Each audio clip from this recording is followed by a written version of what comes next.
படம் ரொம்ப நல்லா இருந்துச்சு. ஃபர்ஸ்ட் ஹாஃப் ரொம்ப பர்ஃபெக்டாக இருந்தது. செகண்ட் ஹாஃப் கொஞ்சம் ப்ரெடிக்டபிளாக இருந்தது. ஓவரால் அதுதான், நம்ம கிரவுண்டடாக இருக்கணும். எங்கே ஊருக்கு வேறு ஊருக்கு போனாலும் நம்மளோட ரூட்ஸை மறக்காமல் இருக்கணும். பேரண்ட்ஸை இருக்கும்போது கரெக்டாக பார்த்துக்கணும், அவ்வளோதான். தனுஷோட டைரக்ஷனில் இந்த படம் எப்படி இருந்தது எமோஷனலாக? ஆக்சுவலி பவர் பாண்டிக்கு அடுத்து ஒரு பவர் பாண்டியை விட மிஞ்சின படம் தான் இதை சொல்லணும். ஆயனுமே நிறைய ஃபேமிலி ஓரியன்ட் ஃபிலிம் தான் சொல்லுவாங்க. ஏன் பவர் பாண்டிக்கு அதுக்கப்புறம் இல்லை, அந்த ரியலிஸ்டிக்காக இருந்ததுன்னு சொல்லுவோம்ல, அந்த மாதிரி பவர் பாண்டி இருந்தது. அதுக்கு தாண்டி இதுதான் என்னை பொறுத்த வரைக்கும். திருச்சிற்றம்பலத்திலேயே நித்யா மேனன் தனுஷோட காம்போ பார்த்துருப்போம். அதுக்காக நேஷனல் அவார்ட்லாம் வாங்கிருக்கோம். மறுபடியும் ரீபேர் பண்ணி ஆமாம், எப்படி இருக்குன்னா இந்த பேர் வந்து நம்மளுக்கு குவெஸ்டின் பண்ணவே தோணல. இவங்க நம்ம ஆல்ரெடி பார்த்துருக்குமே, அகைன் பார்க்குறோம். அதை வந்து குவெஸ்டின் பண்ண தோணல, கரெக்டாக இருக்குது.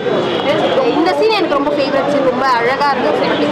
அது தனுஷ் அவங்க அப்பாவே ஊர் மாறி வர்றது, அந்த ரோட்டில் நடந்து வருவார். அப்புறம் அதை கட் பண்ணால் ஒரு ஃபைட் சீன் நடக்கும். அதில் அந்த பின்னாடி கருப்பு சாமி பாட்டு வரும். அது ரொம்ப பர்ஃபெக்டாக இருந்தது.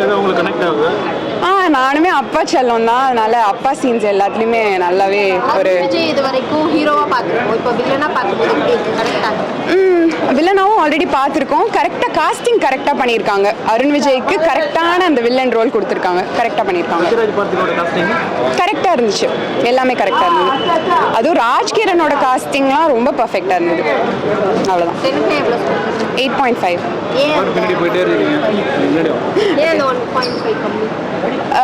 அதாவது ஏன் கம்மின்னு இல்லை, என்னை பொறுத்த வரைக்கும் 8.5க்கு வர்தியாக இருந்துச்சு அந்த படம். சூப்பராக இருக்குது படம், நல்லா இருக்குண்ணா. படம் சூப்பராக இருக்குது. எல்லோரும் வந்து ஃபேமிலியாக வந்து பாருங்கள். படம் நல்லா, நிறைய எமோஷன் ஆச்சு. இன்டர்மிஷனில் எமோஷன், கிளைமேக்ஸில் எமோஷன், நல்லா இருக்குது. நல்லா 2 தடவை அழுதுட்டேன் பாருங்கள். கண்ணால் எப்படி இருக்குன்னு நல்லாவே அழுதுட்டேன். தனுஷோட டைரக்ஷனில் பெஸ்ட் படம். தனுஷ் நல்லா டான்ஸ் ஆடி இருக்காங்க. ஸோ நல்ல படம், நல்லா இருக்கு. ஆமாம், அப்பா சென்டிமெண்ட் நல்லா நிறைய கனெக்ட் ஆச்சு. எனக்கும் என் தம்பிக்குமே நிறைய கனெக்ட். என் தம்பியும் அப்பா பெட்டு, ஸோ அவங்க 2 பேருக்குமே நல்லா கனெக்ட் ஆச்சு. நானும் ஃபேமிலியோட தான் வந்தேன். பார்த்திபன் சார் ரோல் பெஸ்ட் படத்தில். ஸோ நல்லா இருக்கு, அவரோட ரோலும் நல்லா இருக்கு. ஜிவி மியூசிக் சூப்பராக இருந்துச்சு. ஜிவி சாரோட மியூசிக் நல்லா இருந்துச்சு. சாங்ஸ், தனுஷோட டான்ஸ் ரொம்ப நாள் கழிச்சு பிக் ஸ்க்ரீனில் பார்க்குற மாதிரி இருந்துச்சு. நல்லா இருந்துச்சு. ஆமாம், இல்லை எனக்கு ரொம்பவே கனெக்ட் ஆச்சு. நான் சென்னை பொண்ணு தான், பட் வந்து எனக்கு கொஞ்ச நேரம் அந்த 2 மணி நேரம் படத்தில் நானே உள்ளே போன மாதிரி ஒரு ஃபீல். அதே மாதிரி இப்போ எங்கள் அம்மா கிட்ட சொல்லியிருக்கேன், வீட்டுக்கு போய் எனக்கு இட்லி சாம்பார் தான் வேணும் அப்படி. அதே மாதிரி சாப்பிடணும் அப்பெல்லாம் தோணுச்சு. அதே மாதிரி கடை நம்ம ஊரில் ஏதாச்சும் வந்தால் நல்லாயிருக்கும் அப்படி தோணுச்சு. இதை விட இந்த மாதிரி ஃபேமிலி, இந்த எமோஷனல் டைப் படம்னா பிடிக்கும். அதனால எனக்கு பிடிச்சிருக்கு. காஸ்டிங் எல்லாமா நல்லா இருக்கு. நிறைய பேர், சமுத்திரகனி, பார்த்திபன், சத்யராஜ் எல்லாருமே அவங்க ரோலை நல்லா பண்ணியிருக்காங்க.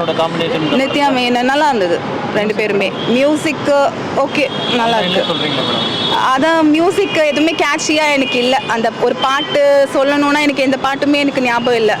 போய் பார்த்துட்டு வந்துட்டு எந்த பாட்டும் எனக்கு மனசில் நிற்கலை. அதனால அவ்வளோ கேட்சியாக இல்லை மியூசிக்கு.